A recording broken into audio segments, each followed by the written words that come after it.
Саламатсыздарбы, урматтуу угармандар, кутмандуу күнүңүздөр менен достор, арыбаңыздар замандаштар. Сиздер менен кайрадан ушундай эң сонун убакытта амандашып, ал акыбал сурашып жатканыбыз үчүн жаратканга рахмат деп ыраазычылыгыбызды айтабыз. Бизди ким калтырбай тыңдап келе жаткан болсо, биз ар дүйшөмбү сайын адамзатын билгизбей эле кул кылып келе жаткан ар кандай көз карандылыктар жана алардан арылуу жолдору тууралуу сүйлөшүп келе жатканыбызды билет чыгар. Ал эми бүгүнкү уктуруубуздун темасы болсо адат. Ооба. Бүгүн биз адат жөнүндө сүйлөшөбүз. Бир акылман адам ойлоруңа көңүл бур. Анткени алар сөзгө, сөздөр иш аракетке, иш аракеттер адаттарга айланат. Адаттан сак бол. Анткени алар сенин мүнөзүңдү түзөт. Мүнөзүңдү колго ал. Анткени ал сенин тагдырыңа айланат деген экен. Угарман, чынында адат деген эмне? Бул биздин күнүмдүк аракетибизби же болбосо биз анча деле маани бербеген жашообузду башкарган кандайдыр бир күчпү? Айрым адаттар бизди ийгиликтерге жеткирсе, кээ бирлери тескерисинче бизди артка тартат экен. Мындай адаттар ар бирибизде бар. Өзүмдүн ушул адатым өзүмө такыр жакпайт деп калгандарды, же сенин ушул адатың мага аябай жагат дегендерди угуп калабыз. Бул адаттар кандайча калыптанат? Угарман, жакшы, пайдалуу адаттарды кантип калыптандырабыз? Ал эми бизди артка тартып, ийгиликсиздикке жетелеген жаман адаттардан кантип арылабыз? Мына, бүгүн дал ушул суроолордун тегерегинде баарлашалы деп турабыз. Андыктан биз менен бирге болуп, өзүңүздү таанып билүүгө дагы бир кадам таштаңыз.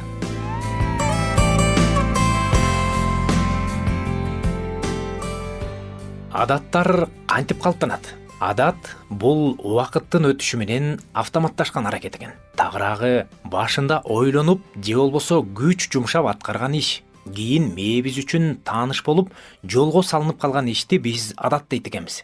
Бул мээбиз менен түз байланышта. Изилдөөлөр көрсөткөндөй, жаңы адат калыптанышы үчүн орто эсеп менен угармандар 21 күндөн 66 күнгө чейинки убакыт талап кылынат экен. 21 күндөн 66 күнгө чейин убакыт керек экен.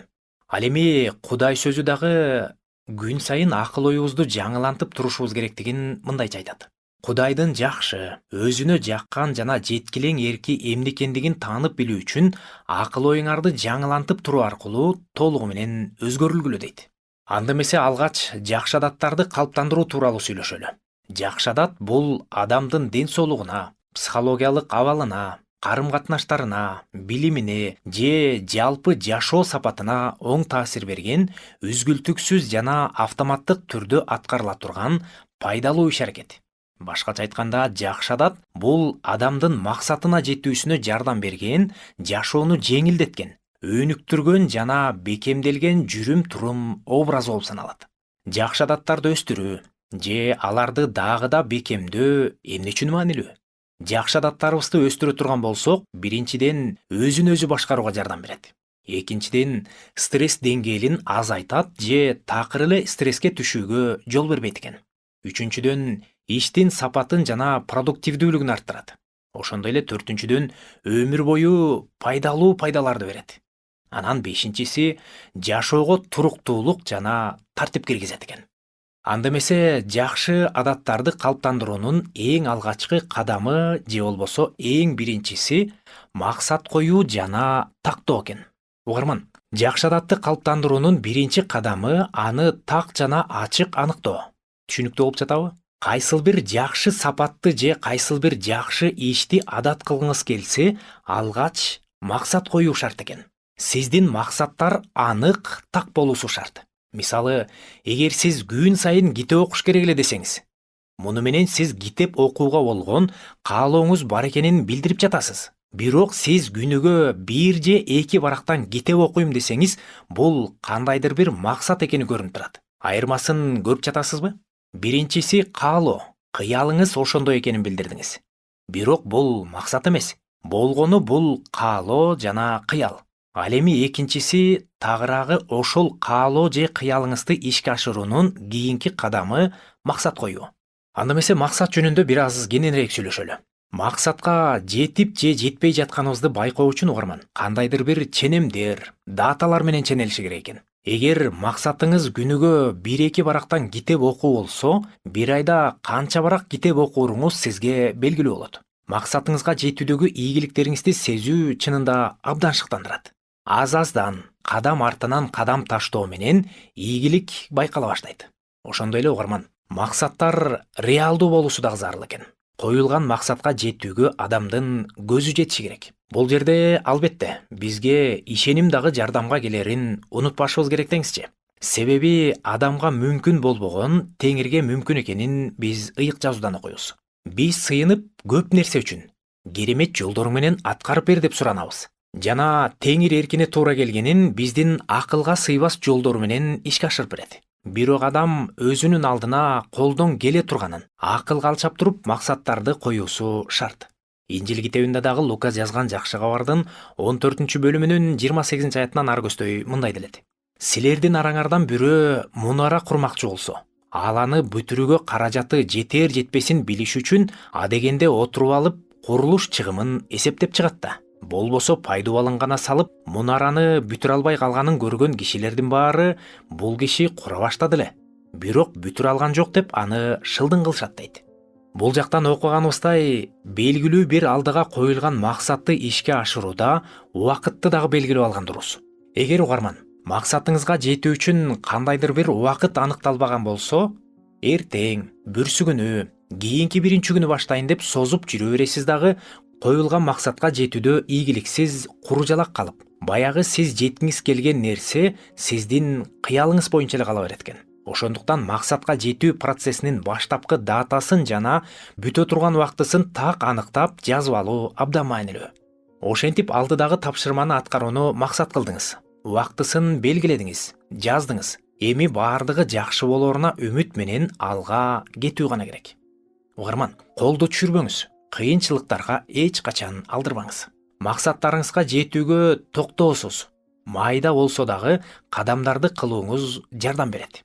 Акыры бул иш-аракеттериңиз сиздин адатыңызга айланат. Замандаш, ар бирибиздин максат коюп жашообузду жараткан Кудай дагы каалайт. Анткени сиздин жакшы нерселерден куру калышыңызды ал каалабайт. Максатсыз жашоо деген бул убакытты уттуруу болуп саналат. Ооба угарман, бул жашоонун өйдө ылдыйын эске алганда максаттан бурулуп же ага умтулбай калгандагы учурлар болот деңизчи. Бирок кандай болгон күндө дагы кайрадан уланта бериңиз демекчибиз. Кудай сөзү болгон ыйык жазууда. Бир туугандар, мен өзүмдү жеттим деп ойлобойм. Болгону арттагыны унутуп, алдыга умтулам. Эмнеге жеткен болсок, ошого жараша ой жүгүртүп, ошого ылайык жашайлы деп шыктандырат. Бул ыйык Инжил китебиндеги Филиппиликтерге жазылган каттын 3-бөлүмүнүн 13 жана 16 аяттары. Ошентип, жакшы адаттарды калыптандыруунун биринчи кадамы максат коюу болду. Ал эми экинчи кадам бир аздан баштоо. Муну минималдуу ыкма деп да коюшат. Жаңы адатты дароо масштабтуу баштоо кыйын болушу мүмкүн. Ошондуктан аны кичине кадамдар менен баштаңыз. Мен мисал иретинде күнүгө 30 мүнөт машыгууну алайын. Бирок сиз кайсыл ишти же кайсыл жүрүм-турумду адат кылгыңыз келсе, ошол нерсени элестетсеңиз болот. Мисалы, эгер күн сайын 30 мүнөт машыгуу менин максатым болсо, алгач 5 же 10 мүнөттөн баштаганым мен үчүн жетиштүүрөөк болот экен. Эгер китеп окууну же тил үйрөнүүнү же кайсыл бир кесипти өздөштүрүүнү ала турган болсок деле, мен ушуну кылышым керек деп чоң өлчөмдө эмес, алгач аз-аздан баштоо зарыл экен. Угарман, эң маанилүүсү ал нерсени адат кылыш үчүн жасап баштоо керек. Үчүнчүсү, адаттар сигнал аркылуу башталат экен. Жаңы адатты белгилүү бир убакытка же иш-аракетке байланыштырсаңыз, ал жеңилирээк калыптанат. Бул кандай? Мисалы, тиш тазалагандан кийин 10 мүнөт сөзсүз китеп окуйм. Же болбосо эртең менен ойгонгондон кийин дароо 1 стакан суу ичем деген сыяктуу. Тагыраагы, сиз өөрчүткүңүз келген адатты сиз буга чейин кылып жүргөн кайсыл бир ишке же адатка байлоо. Түшүнүктүү болдубу? Ооба, сиз буга чейин бир нерсени кылып жүрөсүз, бирок үйрөнгүңүз келген нерсени ошол кылып жүргөн нерсеңиздин аркасына байлоо экен. Ошентип 4-сү туруктуулук жана кайталоо. Адаттарды калыптандыруу үчүн бир эле нерсени күн сайын кайталоо дагы абдан маанилүү экен. Андыктан сиз үйрөнгүңүз келген нерсени күн сайын бир убакытта ошол ишти аткарууга аракет кылыңыз. Эгер 1-2 күн өткөрүп жиберсеңиз, же ар кандай шарттардан улам аткарбай калсаңыз, пландан калып калдым, же болбой калды деп колуңузду түшүрбөстөн, ошол замат эле дароо кайрадан улантуудан тартынбаңыз. Ошентип 5-кадам жетишкендиктерди көзөмөлдөө. Угарман, жакшы мүнөздү, жакшы иштерди адат кылып, аларды калыптандыруудагы дагы бир кадам бул көзөмөл экен. Ооба, бул өтө жөнөкөй. Болгону аткарылган аракеттерди күндөлүккө жазып, же телефонуңуздагы атайын тиркемелерди колдонуп, же дубалда илинип турган календарга аткардым же аткара албадым деп белгилеп турганыңыз сиздин алдыга жылганыңызга эң сонун жардам берет экен. Түшүнүктүү болду? Анда эмесе 6-сы өзүңүздү туура чөйрөдө кармоо. Ооба угарман, жакшы адаттарды өнүктүрүү үчүн айланаңыздагы адамдар дагы абдан маанилүү роль ойнойт.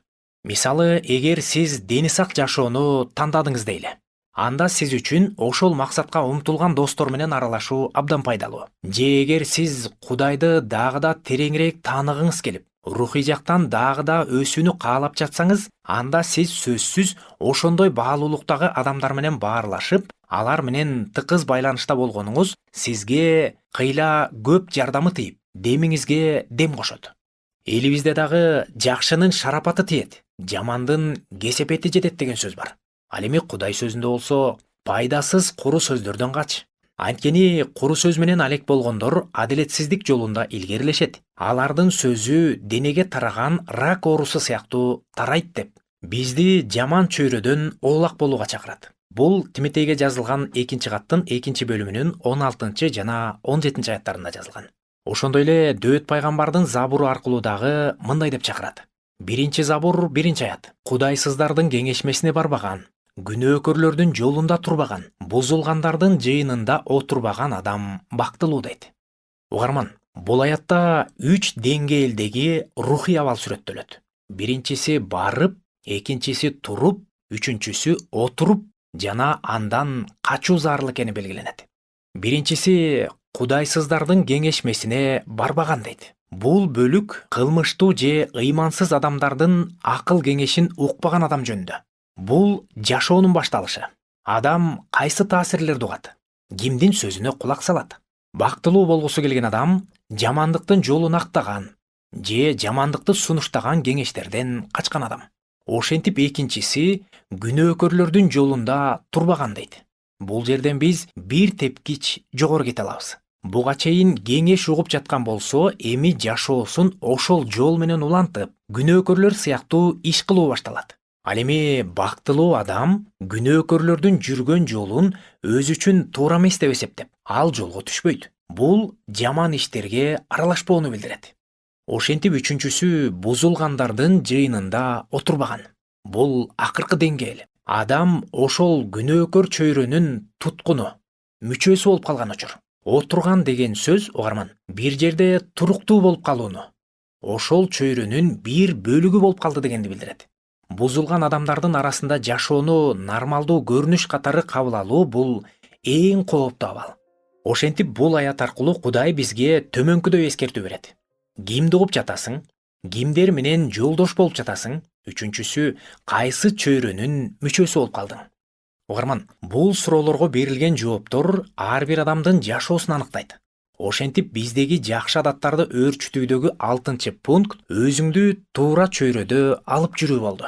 Ал эми 7-си терс адатты оң адат менен алмаштыруу. Же болбосо башкача айтканда, жаман адатты жакшы адат менен алмаштыруу. Эгер сизде жаман адат бар болсо, аны жөн эле таштап койбостон жакшы адат менен алмаштыруу көбүрөөк натыйжалуу болот экен. Жана аны таштоого жеңилирээк дагы болот. Мисалы, сизде телефонуңузду керексиз эле учурда кайра-кайра карай берүү адаты болсо, анда аны китеп окуу менен алмаштырсаңыз болот.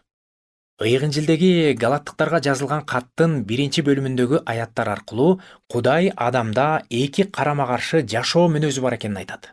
Анда окуйлу. Күнөөкөр табияттын иштери болсо белгилүү. Алар ойноштук кылуу, нике бузуу, ыпластык, адепсиздик, бутка табынуу, сыйкырчылык кылуу, касташуу, чырчатак, көрө албастык, ачуулануу, уруш талаш, келишпестик, жалган окутуу, жек көрүү, киши өлтүрүү, аракечтик, шапар тебүү жана башка ушул сыяктуулар.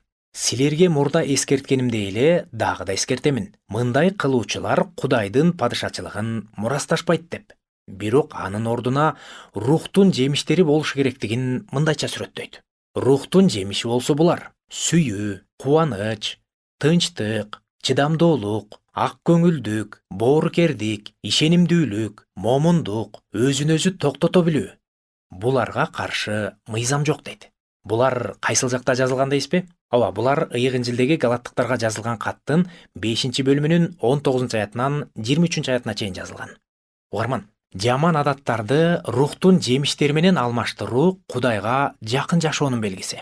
Сулайман пайгамбардын накыл сөздөрү китебиндеги аяттар аркылуу дагы Кудай мындай дейт: бүт жүрөгүң менен Теңирден үмүттөн, өз акылыңа таянба, баардык жолдоруңда Кудайды таанып бил, ошондо ал сенин жолдоруңду багыттайт. Накыл сөздөр китеби 3-бөлүм 5-6 аят. Ошондой эле 36-Забурдун 5-аятында: Теңирге өз жолуңду тапшыр, ага таян, ошондо ал ишке ашырат дейт. Угарман, жаман адатты жакшы адат менен алмаштырууда адамдын өзүнүн күчү гана жетишсиз. Кудайга таянуу жана аны менен болгон байланыш чынында жүрөктү өзгөртөт. Жогоруда окуганыбыздай, бүт жүрөгүбүз менен Теңирден үмүттөнүп, ага таянып, өз жолдорубузду ага тапшыралы. Адамга мүмкүн болбогон нерсе чынында Кудайга мүмкүн. Ооба угарман, биз өзүбүзгө жакшы адаттарды калыптандыруу тууралуу сөз кылдык. Бул үчүн маанилүү болгон кайсыл бир кадамдарга дагы токтолуп өттүк. Алар максат коюу жана тактоо. Экинчиси бир аздан баштоо, минималдуу ыкма. Үчүнчүсү сигнал же триггер түзүү. Төртүнчүсү туруктуулук жана кайталоо.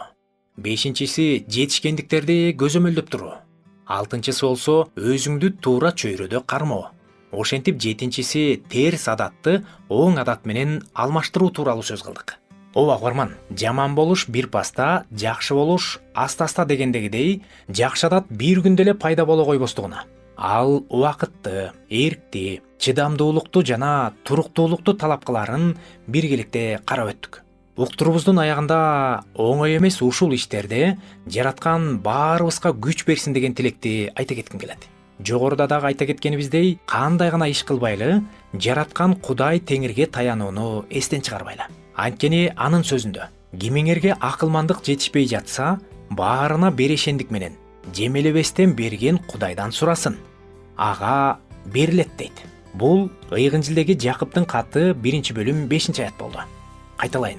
Кимиңерге акылмандык жетишпей жатса, баарына берешендик менен жемелебестен берген Кудайдан сурасын. Ага берилет дейт. Угарман, Кудай сиздеги жакшы тилектерди ишке ашыра берсин деп бүгүнкү уктуруубузду жыйынтыктайлы. Кайрадан амандашкан чакты сак саламатта бар болуңуз.